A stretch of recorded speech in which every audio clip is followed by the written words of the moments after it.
Look, before we start this, let me just say, I am not taking the actual research or outcome of this video into consideration.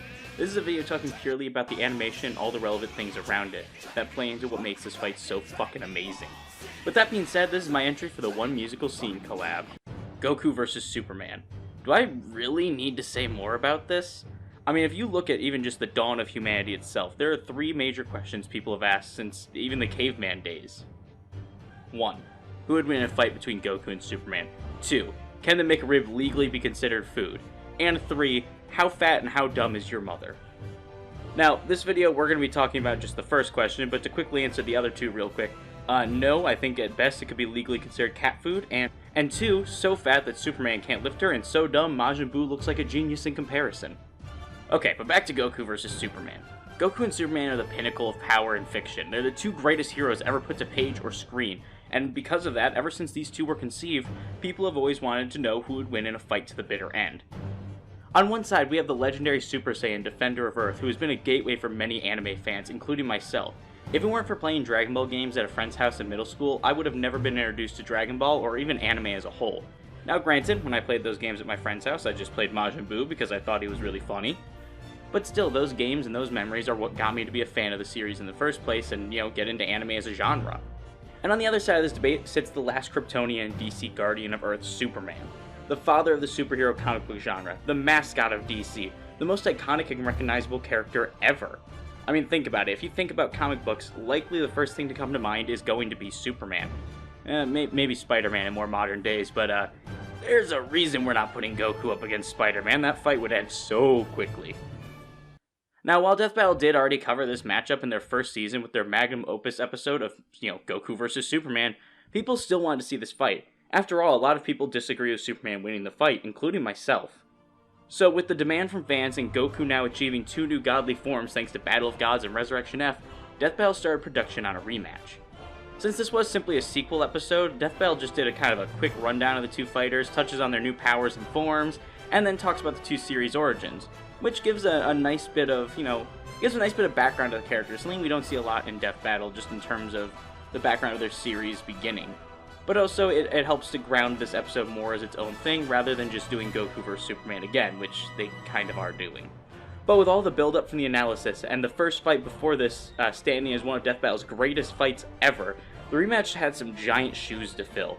And that's where we see this. We open up on Superman not too long after his first fight with Goku had ended, which, by the way, that fight ended like this.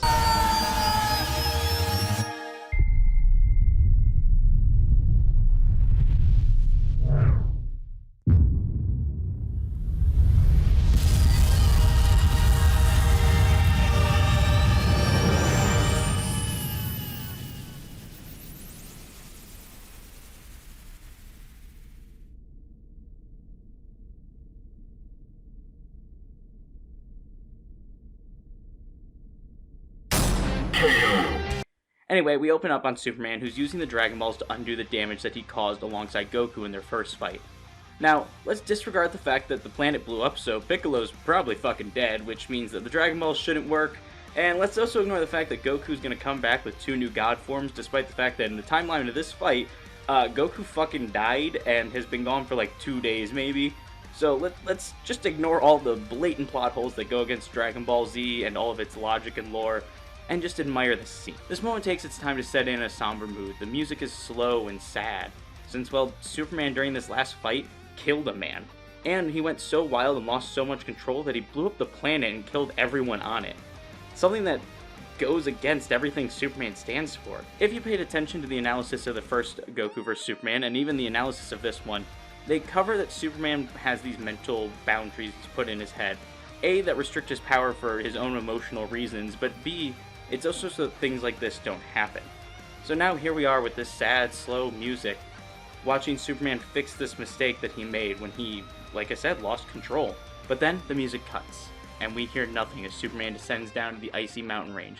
The only noises being made is his cape flowing in the wind. However, that silence can't stay very long since, this is a versus show, and Goku's gonna show up and do his Goku things. Hey, it's me, Goku! Anyway, Goku comes bursting through the ice and snow as some badass orchestral music starts to play with a choir singing in the background. And it's with this song and seeing Goku immediately go into Super Saiyan God that you can really see that unlike last time where they did Goku vs. Superman, a fan-made crossover with dialogue to fit, music from their home series, and Goku actually, going through his forms as he seems fit to get the best fight he can out of Superman as he watches him slowly use more and more of his power. This fight has a bit of a different feeling to it. But you see, this time as the orchestral music actually hits and we hear Goku ask Superman if he's ready for a rematch, the fight just sounds like it has more of an importantness to it, despite the crazy scale and passion that went into the first fight. Either way though, we see an awesome melee fight in the frozen mountains where Superman really tries to end the fight quickly, and the music only sells the intensity of it all. After all, Superman doesn't want the fight to end like it did last time, with the Earth, exploding. However, towards the end of this battle, Superman hits Goku with a series of punches straight out of Injustice, as he begins to tell Goku that his power is beyond his comprehension, and it's his burden to bear this strength, which leads the two to land in a canyon. And this is where Goku gets serious, as the music stops and he delivers this one line.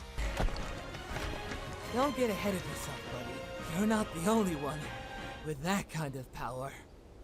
Goku then transforms into his Super Saiyan Blue form, as what might be one of the greatest tracks in Death Battle history starts to play.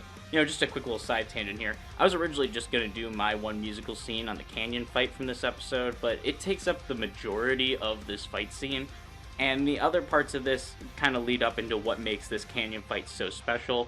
So, I figured we might as well just do the whole fight scene for this episode. Alright, little side tangent over. I present to you Alive by Brandon Yates. You see, up until now I've been making just real bare-bones observations about the music backing up this fight, but that's because the canyon scene with Alive is made better by the fact that until this point, we've just been kind of getting generic action movie and cinematic music to back up this fight. But now, for the first time in Death Battle history, we have a custom music track made specifically to back this fight. And I mean this fight, not Goku vs. Superman, but Goku vs. Superman 2. You see, just the basic drum beat plays as Goku charges up and yells out, transforming into what was his strongest form at the time, Super Saiyan God Super Saiyan. And the impact of this transformation alone with the godly track that was beginning still holds its place as one of the most impactful moments in any Versus show ever. Then as this track truly starts to get going, the two have a great little melee scrap with Goku taking the upper hand until he blasts Superman away. The two flying in the air and charging each other with full power and full speed, and that's when the actual chorus of this song hits. Watch me go!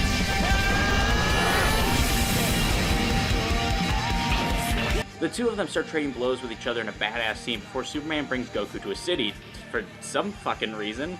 I guess he didn't learn from the last fight where they blew up the planet and, destroyed chunks of the city and did all sorts of crazy shit. Either way, other than some super out of character dialogue from both of them, this scene is nothing but pure unadulterated badass. I mean, just listen to some of these lyrics as, you watch this fight happen. And look, I'm aware that the lyrics to this are generic to most, especially compared to more modern Death Battle tracks like Princess of Pride that really feel like they connect both fighters and are singing about the characters themselves. But you see, at the time of this episode's release, Goku and Superman, at least in terms of this fight, were seeing more of gods of strength that people wanted to see fight, rather than where people want the fighters on the show now to be super in character and have connections to one another. When this came out, Goku vs. Superman was more about watching them kill each other, and less about the crossover and fun potential, which is something the original will always have over this episode. But hey, that point aside, Alive is an amazing song that fits the action of this fight perfectly. And the people loved it so much that when Death Battle actually did Gogeta vs. Vegito, they actually mixed parts of Alive into that episode's custom track. But sadly, Alive has to come to an end. But I mean, I guess I understand. The show's called Death Battle. A track called Alive can't play the entire fight. That would go against the idea of the show. Anyway, Superman and Goku find themselves on the roof of a building, with Goku on the defensive, and it's in this moment that the music stops once again. Goku charges his Kamehameha, and we go back to more cinematic and orchestral music as Superman literally walks through Goku's final attack and breaks his wrist, before lobotomizing Goku with his laser vision and dropping his lifeless body from the sky, which is just metal as hell. But we do end off the actual fight with the music going silent and nothing but ambient wind sounds playing as Superman drifts down and catches Goku's lifeless body, paying respects to Goku as a fighter. And that's where I'll end my play-by-play of the episode, because while I personally disagree with the outcome of this fight, I'm not here to debate Goku versus Superman right now. While the music choice in this fight, for the most part, mainly just falls into epic action movie music, it does help sell the Clash of Legends in the beginning, and helps sell the final moments of the fight where Superman ended the Super Saiyan God. But these more generic tracks help to show us the impact of Live that really shows us what we came to this fight to see. Son Goku versus Superman, a battle of gods with near limitless powers. But it also really shows us that, again, at this time, these two were less characters in the Versus community, but instead myths or legends people wanted to see punch each other. Which, I mean, is really further backed up by the fact that Goku himself was inspired by Sun Wukong from Chinese mythology, who literally, like, fought all of the gods and is, like, sextillion times immortal or whatever, and Superman was inspired by the myth of Hercules. These two have literally ascended to the mythological status of the characters that they're based off of, and I think that's really cool. But at the same time, it also kind of clouded the idea and vision behind Goku vs. Superman 2. So when it came to doing this rematch, people mainly just wanted Goku to kill Superman and win this fight. They wanted an epic fight of gods, not Goku vs. Superman, if that makes any sense. I don't know, maybe I'm explaining it poorly, but what I'm really getting at is this episode, at the time, was less about Goku and Superman crossing over and having fun. That was the point of the first episode. That was a great episode that had character moments, and the music was great, and every scene of the fight was amazing. But now, when they came to the rematch, it was just about this fight where people wanted Goku to kill Superman. Even though that's not the outcome of the episode, it's what people wanted. And I think Alive, for as amazing of a track as that is, really exemplifies it. If you look at some of the lyrics of Alive, it really points to less of this being about Goku and Superman, and more about, like I said, them just having Goku murder Superman, or just, like, literally this just being a fight to the death between what is essentially two modern-day gods. Let me just read you off a couple lyrics here from Alive. I swear I'll watch you die, it should come as no surprise when I end your life. Watch me come alive, I'm done holding back, this is my full-on attack. Choked out, there's no hope now, I'm 2 steps ahead and you're 6 feet down. You thought it'd go the other way, but no, just keep screaming out from under the epitaph you wrote. Your last mistake's been made, fast track to an early grave. Never gonna get away, it's time to face the consequences you can't escape. Like, and I know I had no musical talent right there and I was just reading these lyrics, but it's lyrics like that that really exemplify the point I'm making. Like, that track is less about the crossover aspect of this and more about the fight aspect. Which isn't a problem.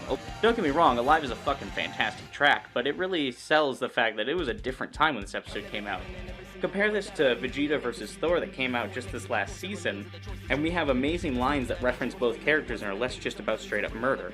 I fight for fury, fight for pride, honor and vengeance are my birthright, a fallen warrior place, no place for our bloodline, we are the princes of pride. Like, I have no musical talent here, I'm just reading off these lyrics, but those are all things that are like core themes for these two characters. It's the reason people wanted to have them fight. And Alive just doesn't have that for Goku and Superman. But again, that was just the difference between, Season 9 with Vegeta versus Thor and, like, Season 2 or 3 for Goku vs. Superman 2. But hey, my unhinged and mainly unscripted kind of rant there at the end was my attempt at a one musical scene collab. I hope you enjoyed, and if you did, I appreciate a like, comment, subscribe, all that YouTube shit, and have a great rest of your day. And remember... But you know what they say, Vegeta? When you fall off that horse, you get right back up, and you eat that horse. Come eat that horse with me, Vegeta! What the hell are you...